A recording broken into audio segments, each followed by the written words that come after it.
Welcome to And It's Live, the podcast which dives deep into football's most iconic seasons, stories, and what ifs. If you love football, history, tactics, and nostalgia, make sure to subscribe, hit the bell, and drop us a like on YouTube so you don't miss an episode.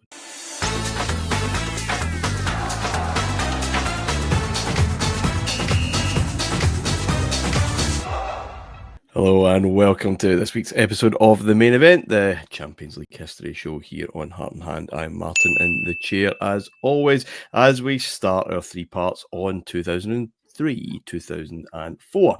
Adam's here as always, how are we doing? Good, Martin. Looking forward to getting into this. I think it feels a bit like not a turning point, but the next stage of it for me. Maybe it is probably just Jose Mourinho who will dominate the next at least 10 years of these shows. Maybe it just feels like all of that beginning. But yeah, moving out of the 90s, Chelsea starting to be what we know they are now. Yeah, it does feel like we've moved into the next phase of the shows. So fingers crossed it's as enjoyable as the last phase. Yeah, I would agree with that. Davey's here. How are we doing, my man? Good, thank you. Yeah, this was, I think, the last time when it really felt like anybody could win it, and the final was so unexpected. And then after it, as we moved to the last 16, the format change, I think, heralds a bit of it as well. But a really interesting year, a lot going on in it. Will be remembered, as Jose's year, will be remembered as Porto's year, which it should be. It was a remarkable achievement. But Monaco are a very interesting story this season as well. There are a few around. What I found interesting, and I'm really keen to get your thoughts on it before we get stuck into the detail. It was the first time researching these shows where there were so many bits that still felt true today. So I think you're starting those links with modern football. The only outlier, of course, is Ancelotti, who appears just to be part of the story as a player or a manager forever. But you have, I think we kind of teased this out just a little last week. I think Sky have the rights for the first time for the Champions League this season, which means because of that technology, you don't have the choice of maybe 2 games on a night, which ITV were able to do. ITV are still very much a part of it, but the choice of all 8 per night, and being able to have that multi-screen option, which of course we're so used to now, that felt very, very different until this year's Champions League, which I'm still not entirely sure how it works. It was a format that is pretty much been in place since 2003. And also Cristiano Ronaldo, Jose Mourinho, Didier Deschamps as manager, just starting to see people, you're, oh, right, you've been part of the game ever since. You're just about still part of the modern day football that we're obviously dealing with now. And that's the first time, Adam, I've felt that way when looking back. Even the season before felt like that's another time with the original Ronaldo and even that Milan side and this. Now you're starting to see people that, well, you're still kicking a ball somewhere or fighting with officials somewhere. Yeah, and players wise, I mean, there's not many, but Cristiano Ronaldo's kicking about 2003, so maybe that helps as well. Albeit he's not exactly a force in Europe nowadays, so maybe that helps put that little thread through it. For me, I guess it's players and teams that you were aware of from the start. I think is always a big thing. If you're going back into the late 90s, there's guys coming to the end of their career in there who have been at the top since the mid 80s that I obviously wasn't hugely aware of at the start. So you sort of come into their stories halfway through.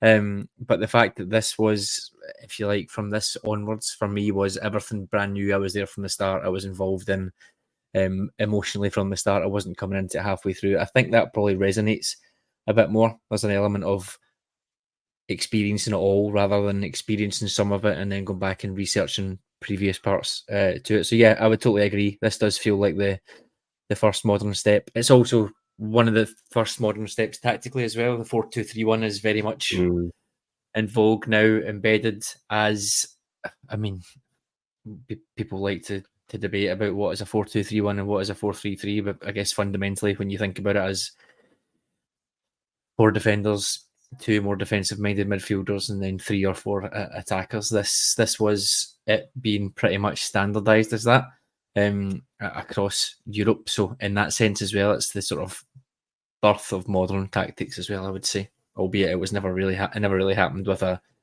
big bang or a big explanation at that point. So yeah, no, I would agree. David, did lights go on in your mind when you were looking back at stuff like this? Well, wait a minute, that's yesterday. Oh yeah, I get like that with the 90s stuff, but I know exactly what you both mean about it feels like a much more current and up-to-date era. And yes, partially it's to do with names that are still going. The Monaco coach we heard a lot about in the summer of 2024, of course, because he's the France national coach these days. So there's always been, I think, that great names of the past that we've done earlier, and now you're moving there. There's still a few. I mean, Marcel Desailly, for example, I don't think we consider in that modern era, but there are, players coming through who have recently retired, who are maybe now even at the punditry stage. So they're very much still part of our lives in a way that we haven't really had up to this point. My regular sort of update for listeners on this one: strips are getting a bit more normal as well. A bit more normal. A bit more. Right, lads, we maybe don't need to get 3 of them into this top. We've still a way to go to the absolute, body hugging things that we get nowadays. But it looks different, doesn't it, when you watch this? As Adam says, the type of football is a bit more recognisable to it. Really, the only thing I think that is a bit different when I watch the highlights is you've still got some very big, very well coached, very expensively assembled sides kicking it long from the goalkeeper, which you would never, ever get at this level nowadays. Yeah.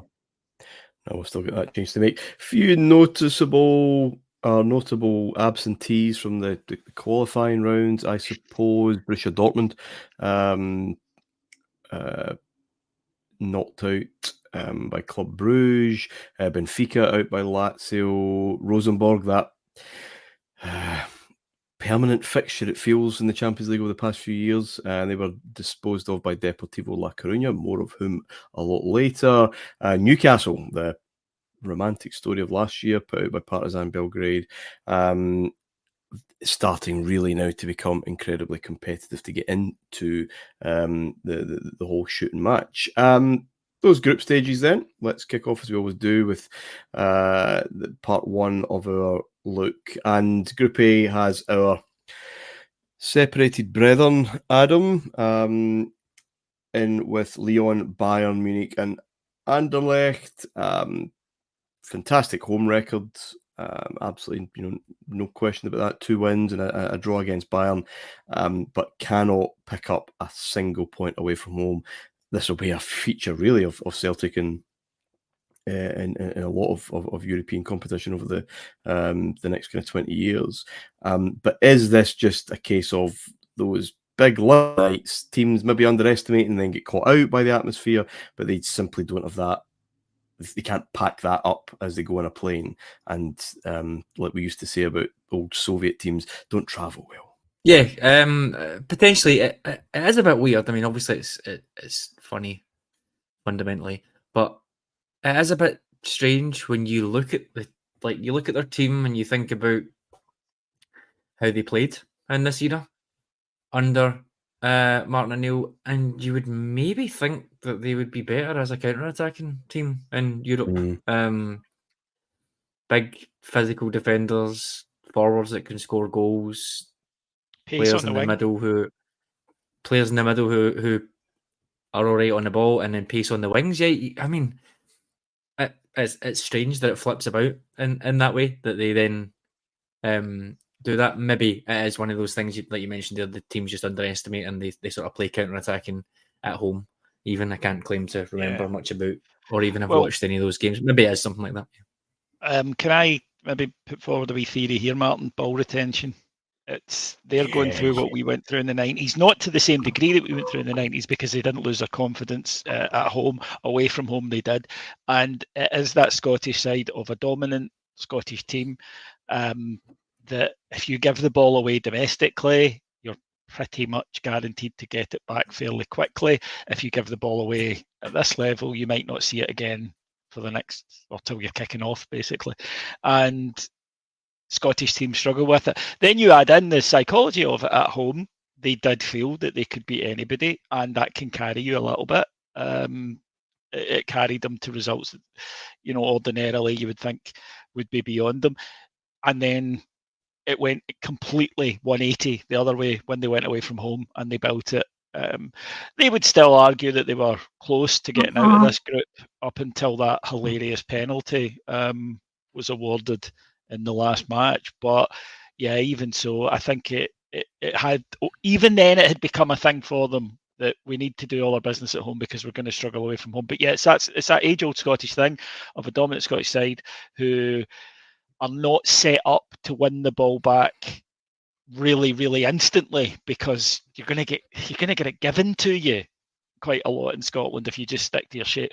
Whereas you go into Europe and ball retention it is just so absolutely key. Even noticeably, I think when Rangers started to do well in Europe under Gerrard, it was a confidence to hold on to the ball in the middle of the park. That doesn't, by the way, mean that you're playing fantastic attacking passes constantly and you're ripping the team open. It just means when you've got the ball, you're not putting yourself in bother. The Celtic team, particularly away from home, put themselves in bother. At home, it was, let's get right on top of them. Referees are maybe a wee bit more lenient, the psychology of the crowd, etc. The crowd were fervent. They got the ball forward quickly. They did always have a chance of scoring a goal. I think you're right. They caught a lot of teams cold. And a lot of teams then bought into it's crazy there. So when they turned up, that they maybe were not playing the way they normally would in a normal fixture. That can all be a factor. But I think it is that limiting thing of, unless you are prepared to be able to just hold on to the ball constantly, then you will struggle at this level. Well, they did. UEFA Cup space, right enough. Lyon and Bayern went through. Adam, Lyon not quite at the level that we'll soon get to in terms of our conversations around them, but building clearly on that path. A bounce back for Bayern after the absolute horror show of the previous season, Adam. Simply Roy Mackay, or more to it than that? Yeah, I think he was a huge factor there. You still see Bayern going out. I know they get through here, but going out in the round of 16, you think maybe, but Real Madrid at this point is no disgrace, really. So yeah, definitely that transition that I think we spoke about here. They're okay. I mean, they are okay, but they're not particularly great. I mean, you think Roy Mackay finished with 6 goals this year, and they went out in the last 16, so he played a huge part for them. Nobody else got anywhere near that. So he was an interesting one, Roy Mackay, wasn't he? He obviously was at Deportivo, who we'll come on to a bit later on. But yeah, he maybe gets a little bit forgotten here because he was one of these in between guys at Bayern Munich, pre Robben and Ribery appearing, and then pre everything that will come kind of 2012-ish with the winning the treble, and then Guardiola coming in. He sort of gets forgotten about as one of those guys in between. But yeah, he was great for them. Arguably better than he was at Deportivo, which was no mean feat, really. So yeah, I think he had a really important season for them. They were fine. They're obviously going to do relatively well in the Bundesliga, albeit they finished second this year, which is probably not relatively well for them. But yeah, they're fine. They're not expecting to be any great shakes. And his goals definitely were probably the main positive point for that season. Rudolphus Antonius Mackay, what a name. Kind of combination of a Byzantine Roman emperor and a prison guard in the 1970s. Yeah, we'll touch on Lyon as we go through, I think, over the next few years. Group B, David. Yes. Arsenal. Now, we're back to, I don't know what chapter this is on why can't Arsenal play in Europe.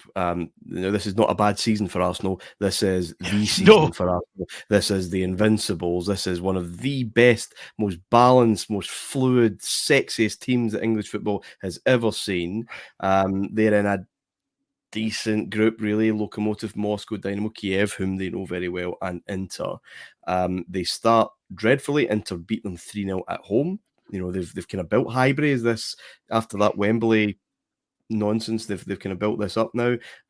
Utterly battered there. They draw in Moscow, and then they lose in Kiev. So they have 1 point out of 3 games. And Ashley Cole, close range header, I think, with 2 minutes to go at Highbury against Kiev, gives them their first win. So they're bottom of the group, going into match day 5, which is a trip to the San Siro against Inter. Can Arsenal get something? They need a win to keep this alive. Well, they got that and interest, Davey. They really did. And the contrast in the two performances in these matches was almost comical, really. You mentioned there Highbury had been post-Wembley for them built, as you say, into a bit of a fortress as well. But all the emotion that was going on, I've heard it said by relatives who are Arsenal fans that, that season we were concentrating on the unbeaten, the invincible thing. Well, no, in the group stage, you weren't. Not at the start of the season. That's not a thing then, no. That's a post-rationalisation, isn't it? So I don't buy that at all. They had just a very, very bad night. Arsenal are so weird because I remember this side. It was great. They were lovely to watch. They had talented players. They could go to the San Siro and do what they did that night against a pretty decent Inter side, and an Inter side that had already beaten them. But then they would almost, they couldn't get up for certain games. How many times have we looked at Arsenal so far in this competition and it's a draw against somebody unremarkable and then maybe a loss away in that fixture? And it's just constant. And I'm at an absolute loss as to explain not why they didn't, go on and win it. That can happen. It's a very difficult thing to do. But in terms of underperformance, I honestly cannot think of a side in this era who were as talented, as full of stars, as full of winners as well. It's not a psychological thing of, they struggled to cross the line. But I really don't know, because it's almost like in the group stage, you mentioned Moscow there. Now, that is a fixture an English team should win 100 times out of 100. It's incredibly straightforward for them, but just not applying themselves correctly. And then when they do, when their backs are up against the wall, maybe conversely, there's that sort of with nothing to lose thing when they went there, because as you say, it's match day 5 when they went there, and they were magnificent, absolutely superb, blew them away, but they never gave a sense of permanence to me. They always seem to be scrapping and fighting in a way that, United, even Liverpool, once they get into the groove, the group stage was a formality. It never seemed that way for this Arsenal side. Yeah. Next week we'll talk about their undoing in the quarterfinal against a team they have the measure of and then some in Chelsea. But that night there was a lot of talk that Arsenal have kind of fixed this because this is sensational. And they were sensational, and they were quick, and they were dynamic, and everyone was helping themselves to goals, even Edu, but Henry in particular. Is there a case to be made, Adam, that in 2003-04, Thierry Henry is the best player in the world?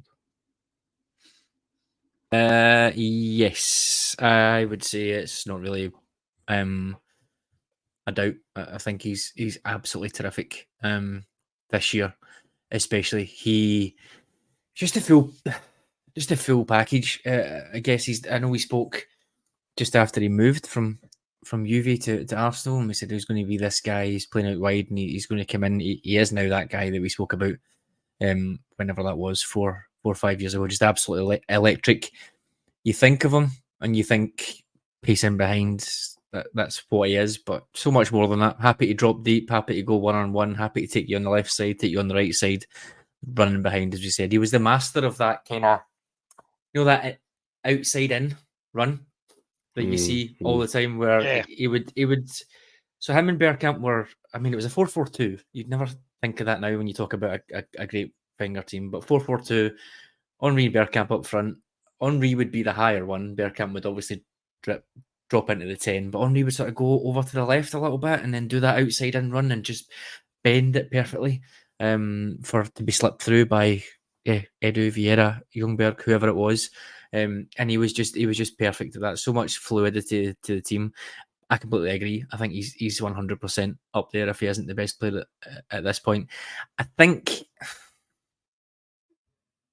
maybe I'm just going too far into the whole game state piece here. But this game, 3 late goals. Inter need to win this because Inter are Inter are making an arse of it. Like to be fair, as much as we can say, up until 87 minutes in the 4th game, Arsenal had 1 point.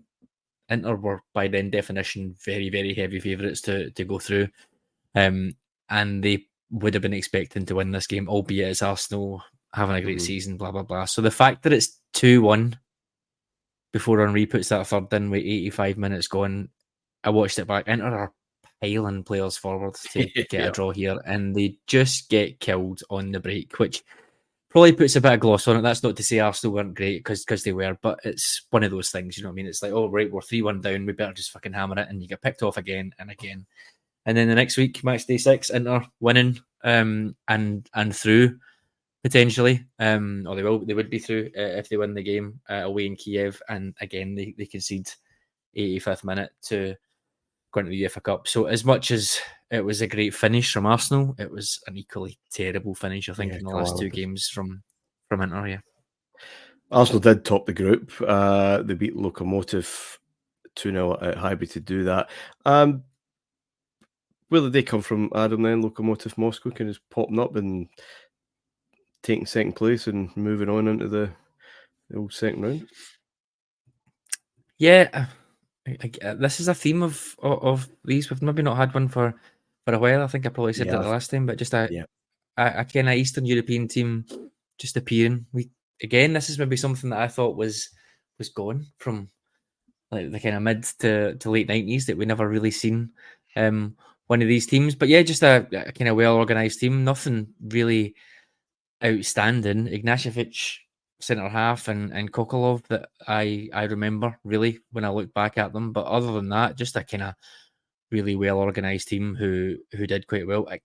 Again, you don't really want to give anybody a bit of a disservice, but the Inter collapse here probably gets them through rather than anything else particularly.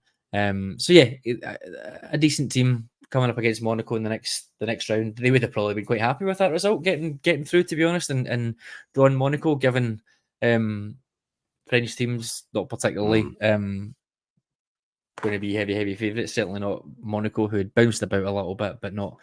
I think at the start of this they were 50-1 to actually get to the final. Never mind to win the game. So they'd have been quite happy with that, but ultimately that was as far as they would go.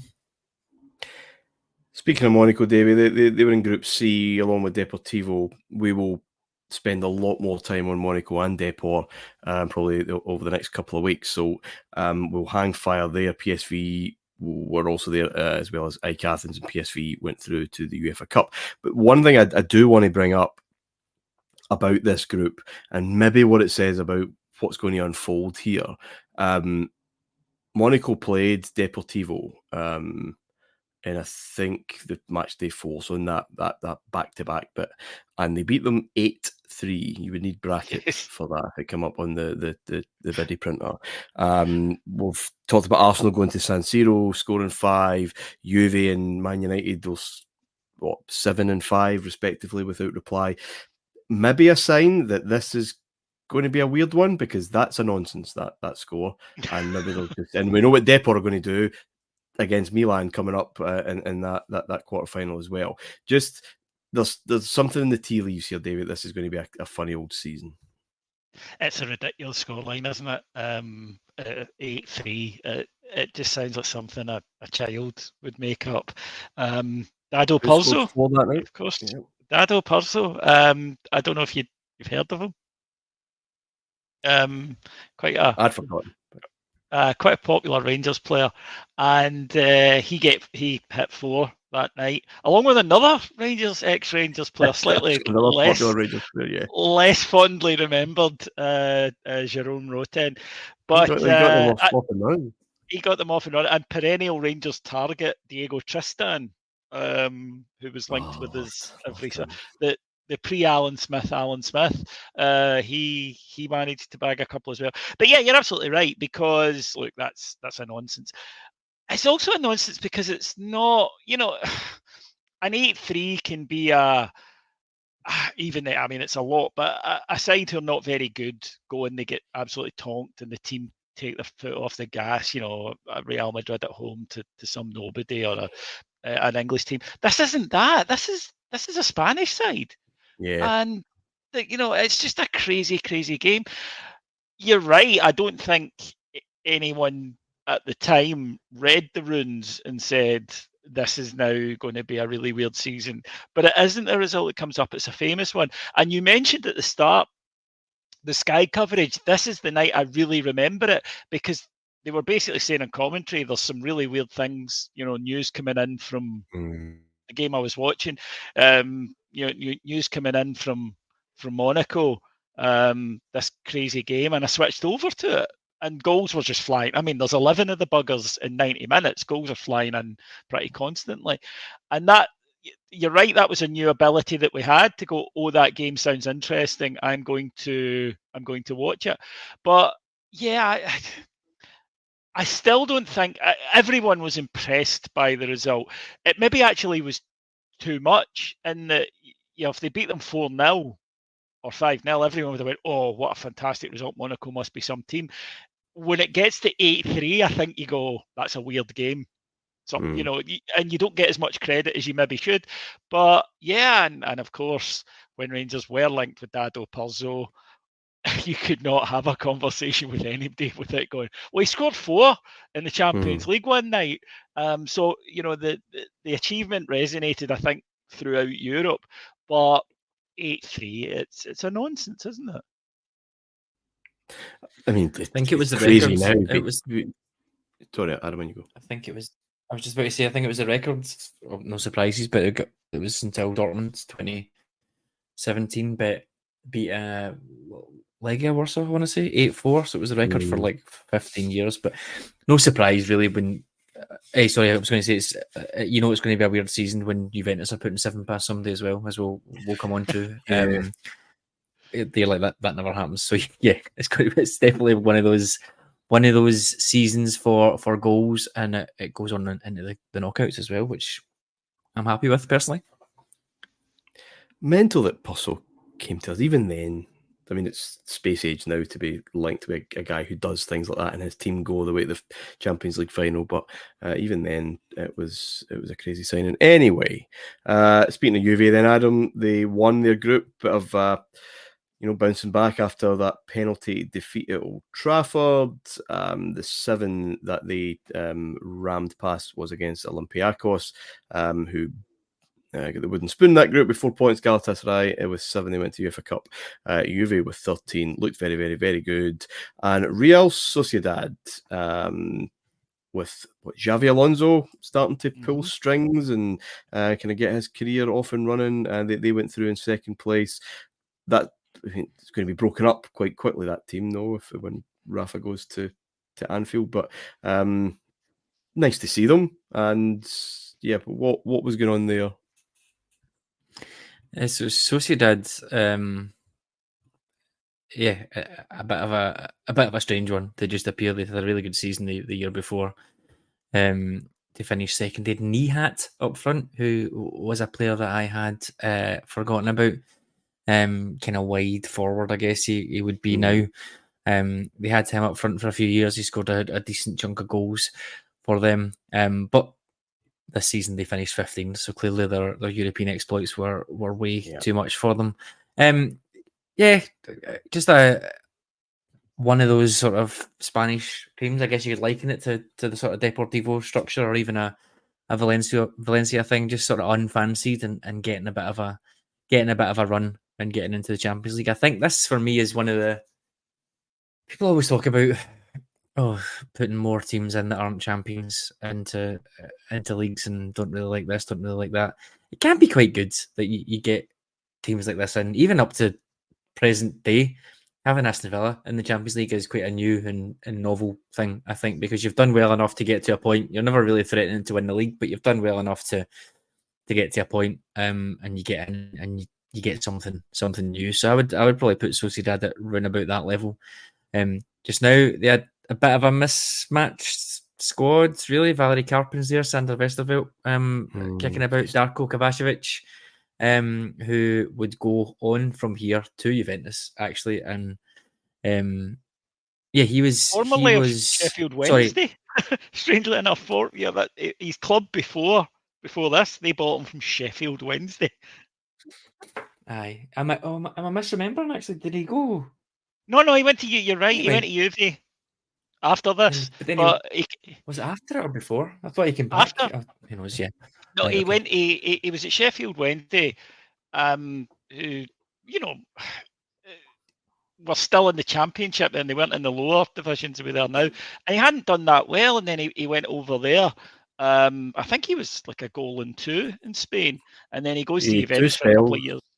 He had 2 spells with Sociedad, so his first spell came directly after Sheffield Wednesday. Then he went to Juve. Must be what it is, yeah. And then he came back. So he pretty much saw out most of his career in this current spellway till through the 2000s. But an interesting. He also had this was Xabi Alonso's last season before he goes to Liverpool as well at Sociedad. Obviously went back there for a couple of years to manage. Wanted him. Everybody wanted Xabi Alonso. Yeah. That I remember him being. This is the first I really heard about release clause. Because Manchester United could have had Xabi Alonso the year before Liverpool got him, because there was talk, but Sociedad insisted on them paying his full release clause, and it was, at the time, it seemed ludicrously huge, because I don't think we really understood. I'm not sure we still quite fully understand that in Spain they put these ridiculous values on people. Do you remember when Ryan Gold went to Portugal and people said, his release clauses, look how high they rate him, his release clause is 30 million. Like, yeah, they do that. It's just in case they're any good. It's not a thing. But a year later, Liverpool bought him, and there was a lot of surprise from United fans. They were like, hold on a minute, I thought he cost this much. It's like, no, that was his release clause last year. It goes down as his contract does. And then Liverpool didn't pay it. They went in and negotiated a deal, which is quite straightforward. But he was Bayern Munich wanted him, Real Madrid were said to be interested in him, Inter Milan were said to be interested in him. And it was a little bit of a surprise that he actually went to Liverpool. Yeah, well, more of that much later down the road. Okay, Group E. You can hear about this on other shows on the network, of course, because Rangers are back in the Champions League proper, first time in a wee while. Great start, of course, that 2-1 win over Stuttgart. Kevin Karani scoring for Stuttgart. A German born in Brazil with mixed Hungarian and Panamanian parentage, and is called Kevin. Never really got over that. Everything looked just as not for the last time would everything look absolutely rosy for Rangers after the first couple of games. The Manchester United game to what everyone was talking about, of course, and how flat that was. You can put up with getting beat off United, but not from Phil Neville. And the campaign just petered out. And I mean, Davy Panathinaikos at home, final game, at least with the opportunity, driving seat to secure a continuation of European football. Go 1 up, job's done. Yeah, absolutely. And I don't think coming third in that group would have been a disaster at all, because Manchester United in that era, they're going to win the group. Everybody knew it, and they do. The tonking they gave us at Old Trafford in that second game, I mean, it was 3. It could have been, been anything. But you go into the last game, you've got the side at home, but by then the Rangers season is already way off the rails. It's come after the fire sale in the summer. An initial bright start. Remember, the side actually started quite well. There was a 4-0 win at Tynecastle, for example. Emerson. What a player he looked, Emerson. by the way. What a signing that boy in. Looked amazing for a few weeks. Yeah, for about a month. Yeah, but yeah, that game Malls puts us in the lead, and then Rangers just stop. And the Panathinaikos completely go over the top of us. Although I want to give a shout out to my Israel pod colleague, Scott Vanderacker, because that night we were in the Grapes pub after it, and Scott went, at least we know this is as bad as it gets. Well, words that precede unfortunate 20 years, I think it's fair to say. But yeah, it was annoying because, great win at the start, as you say. Then, had we then won that game, that's 2 home victories, and an away draw, it would have finished us in third, and you would have been saying that's not a bad campaign given the paucity of the side. So it was incredibly frustrating. But United were always gonna do it, and Stuttgart, that's a good side. There are good players in that side. They beat United, yeah. That is a good side, and yeah, I think this is one of those. This is almost like one of those archetypal groups, isn't it? Where you've got the one team who are going to win it, and everyone knows, the team who should come second, and then the 2 scrapping for the third place. And that's exactly how it transpired. Yeah, I think just the manner of it as well. Like we've spoken on these shows about how close it came at the end. Bayern Munich, Michel Tarna. This was sort of flipped around a little bit, like you said, wasn't it? I mean, thinking about it now, going away to Panathinaikos and playing a midfield 2 of Mikel Arteta. At that point, Mikel Arteta and Emerson is mad when you think about it. But beat Stuttgart in the first game, 2 minutes away from beating Panathinaikos, and then the way it's transpired, you'd have been pretty guaranteed to hit UEFA Cup. Like you said, so it's just one of those. That Panathinaikos game was the first game I could legally watch in the pub. Actually, I was 5 days before my birthday was that year. But yeah, I'm not sure it would have changed too much. The way that it kind of transpired, I doubt we'd have been going through, but you never know. That goal doesn't go in late on in Panathinaikos, and we try and grab something somewhere else, then maybe. But going into that last game, for example, who knows? But yeah, just I don't know. I know you've spoken about this before, but this season was awful. Absolutely. But sandwiched between one great season and one season that ended great, I guess, just magnifies it a little bit as well when you're looking back, doesn't it? It's just one of those situations, the fire sale and all that sort of stuff too. Yeah, and the Rangers team had a patchwork feel to it. The United side, though, I must admit, they had got this chap in, Diego Forlan, and he'd become a little bit of a figure of fun in England. And I think it was actually through this campaign that he begins to show what he can do. And he's another one of those players that Ferguson he is a good player, and it will be proven, and it was. And he goes on and he eventually becomes a good striker for United. Some people, I think, not United fans incidentally, sometimes only remember the start and go, oh, he was a dud. At United, he absolutely was not. He had a very slow start, he did. But he went on to, I remember a hat-trick against Liverpool, for example. Yeah, they never forget that, obviously. They don't forget that. But United, I think, I thought they looked quite well equipped this year to go on, and not because they tonked us, because we weren't very good, but I just felt that there was a balance to them. They had, as I say now, a second striker to be wearing with goals rather than just absolutely everything falling on one man. And yeah, like I say, had we nicked third, I don't think that's a bad campaign at all, given the quality of the 2 sides. But we didn't. Fell apart at home in the last game, which we shouldn't have done. And to a side who were no great shakes, let's be honest. That's the thing. A team that we really should have been capable of beating at home. But yeah, we didn't. Adam, the summer of 2003 off the pitch, in terms of transfers, was dominated by one man, 2 clubs, David Beckham, Real Madrid or Barcelona. Madrid in the end, Barcelona had to make do with signing the Brazilian Ronaldinho from PSG. That would turn out all right. Real look good, kind of cruise through the groups as they're kind of becoming accustomed to doing. They're in with Partizan Belgrade, Marseille, and a Porto side that take 1 point from the first 2 games. Needs a win in Marseille, double back to back to get that on track. Again, we'll talk about Porto in a lot of detail as we go on, but this really is Galáctico peak time for Real Madrid. And I guess the other thing of note from that Marseille side that would go into the UEFA Cup final is a very impressive monster of a centre forward called Didier Drogba, not Mido.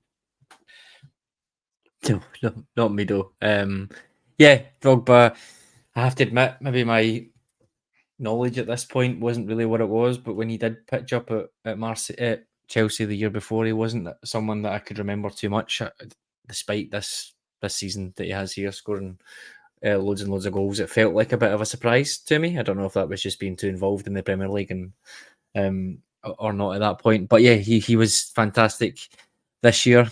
Maybe a wee bit of a changing of the guard a little bit at Madrid, even though Beckham is the only transfer. We spoke about that last year, with basically just one a season being the big transfer. But Hierro going away, Makelele, of course, Chelsea are absolutely splashing the cash, which we'll come on to. So he's out, and Steve McManaman as well. Again, maybe in my head, didn't think that McManaman went out when Beckham came in, but then at the same time, I can't remember ever seeing them together as well there. So it does make sense. But yeah, they cruise through, don't they? They don't ever really particularly struggle. It's not a tough group at all. Again, Porto winning the UEFA Cup, fine, great. They're still not.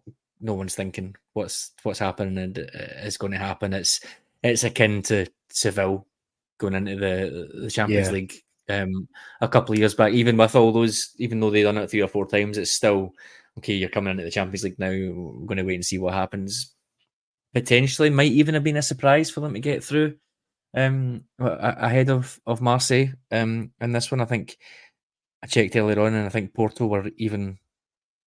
I think Monaco were 50-1 to get to the final, and I think Porto were 60-61 to win it. So, given that ends up being the final, I don't know if many people made a lot of money off of that, but it shows you how far away they were. But this, I think, is the beauty of these things. Nobody ever can really tell what the start of a good thing is. You need hindsight. You need experience of seeing them be good before you know that they are good or where they started being good, if that makes sense. So that's what I find still really, really interesting about some of these stories, because even watching the team, even the year before, watching them against Celtic in the UEFA Cup, you think, okay, decent team, potentially nothing hugely special, but it's when you build and when something else happens and something else happens and you think, okay, hang on a minute.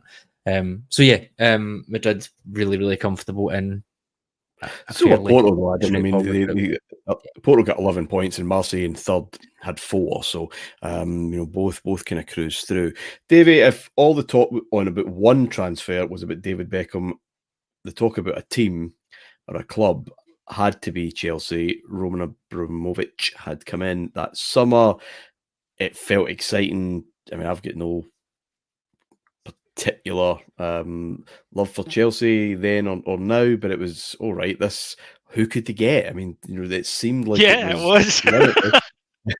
And Claudio Ranieri was still there, of course, and just signing after signing after signing. This is going to be, what could they do? What could they do?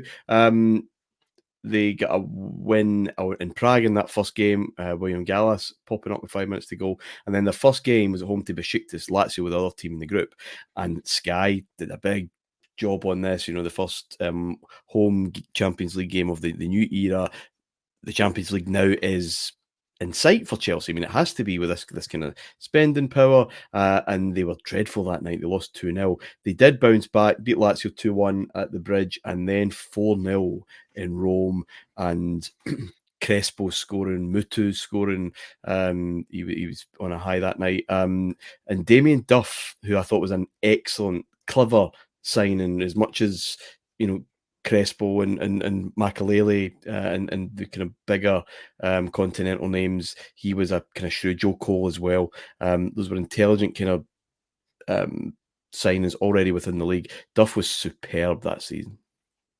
Yeah, he really was. He had a good couple of years at Chelsea, and I agree with you. I thought he was, you know, funnily enough, we're talking about in the week we're recording this about England. Watched Anthony Gordon have a very good game for them. I'm saying, well, he's clearly not as good a player as Phil Foden, but in that system, you need someone who can do what he does, and that was what Chelsea, because they had someone who had running power. You know, they had plenty of guys who could keep the ball, passers, explosive guys up front. But with Duff, you had a very reliable workhorse who could get up and down the wing at high speed, could track back, and could get to the byline. And you're absolutely right.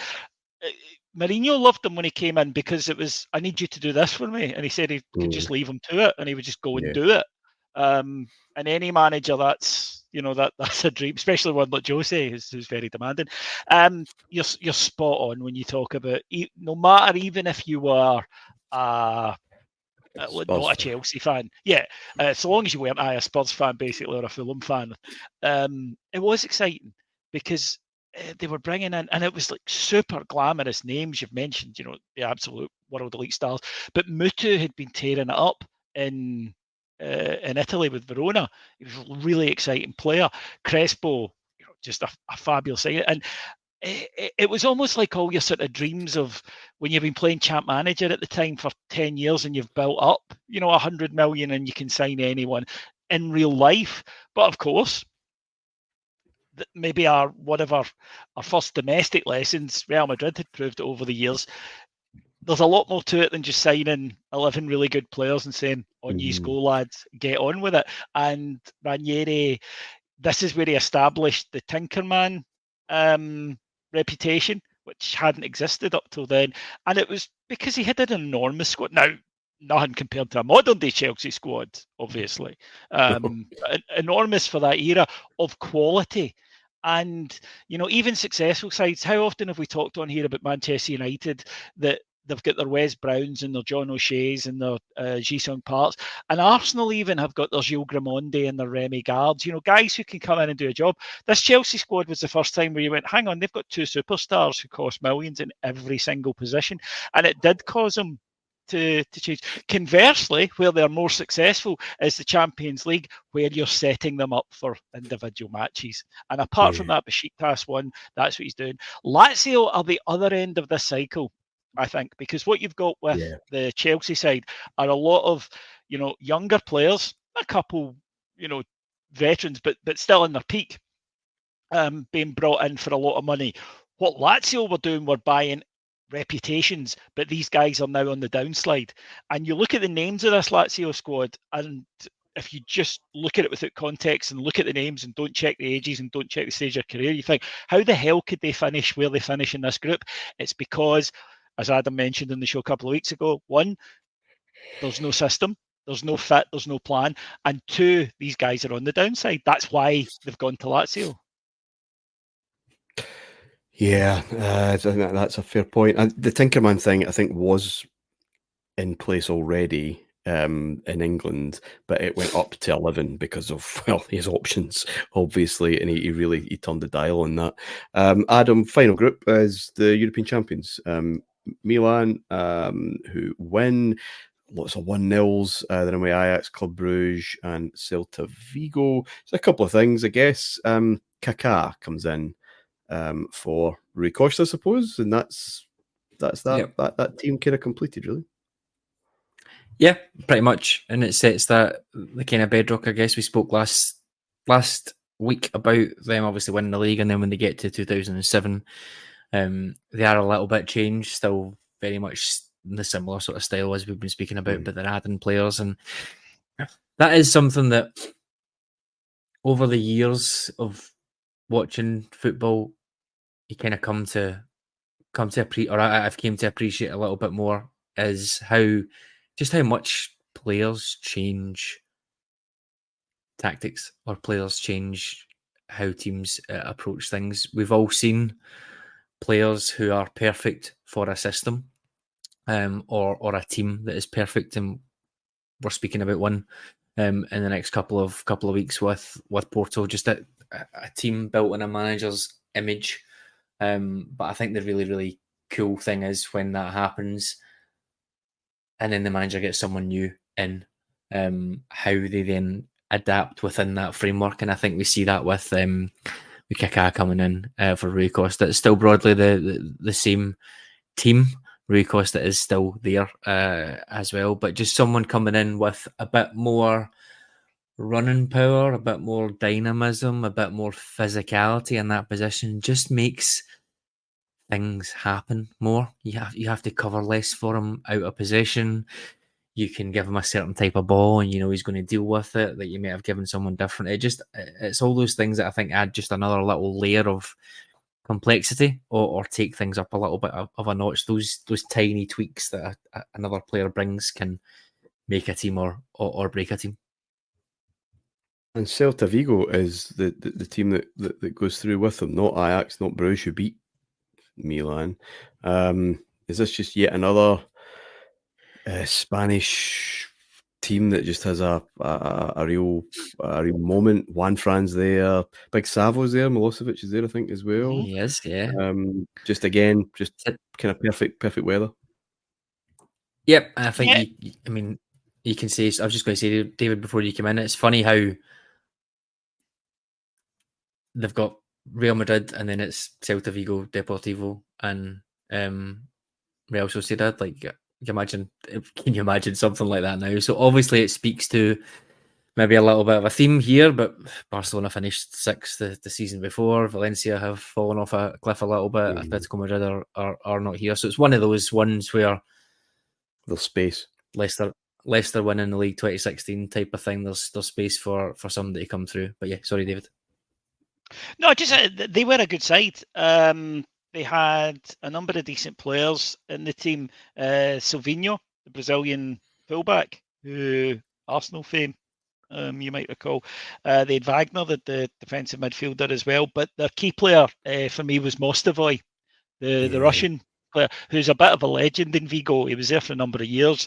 And just one of these players who was consistently excellent, and you would assume would get a move, but is quite happy where he is, likes the standard of life, and just didn't get the offer. He got plenty of what he would consider sideways. He's spoken about it.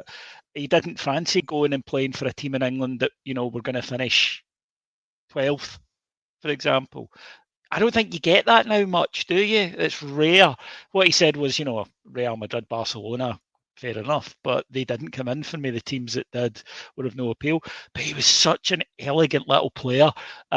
Wonderful feet, good goal scorer, but an absolute assist machine.